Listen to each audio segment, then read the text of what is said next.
The holiday season is one of the most stressful times of the year, but there are ways to keep those blues away. Life coach and author Ashley Berges joins me now. Ashley, good to see you here. What's the main cause of stress during the holidays? Because it's supposed to be a joyful time, but there are plenty of people who get overstressed. Well, the main cause is finances. It's about spending and buying gifts for parents and family and friends, and I think people kind of get themselves strapped overspending, and then January comes and the credit card bills come in and it's overwhelming. So in some cases it's going to be inevitable. What's the first step you take to diffuse that stress? Well, first off, you need to be honest with yourself. So you need to be honest about how much money you can definitely spend in the holiday season.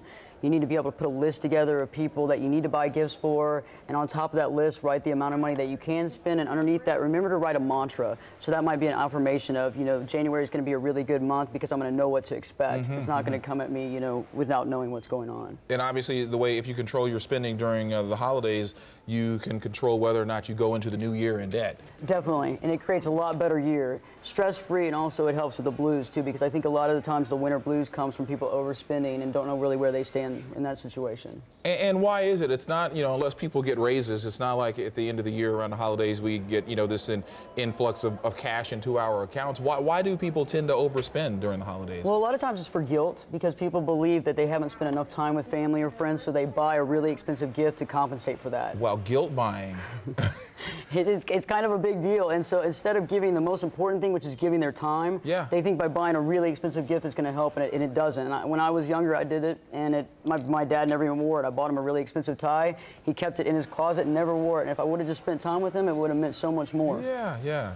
So, say you adopt this philosophy and you decide to put yourself on a budget and not overspend, but everyone else around you still does spend quite a bit. What's the best way to deal with that? Well, being honest with family and friends, and sometimes sending an email if you don't want to actually have that conversation on the phone or you don't want to deal with them personally. Sending an email saying, hey, I'm on a budget this year and let's do one gift per family member, as well as maybe doing a white elephant gift type exchange, which is a lot of fun, and it's also about spending time with family, not so just about the gift giving.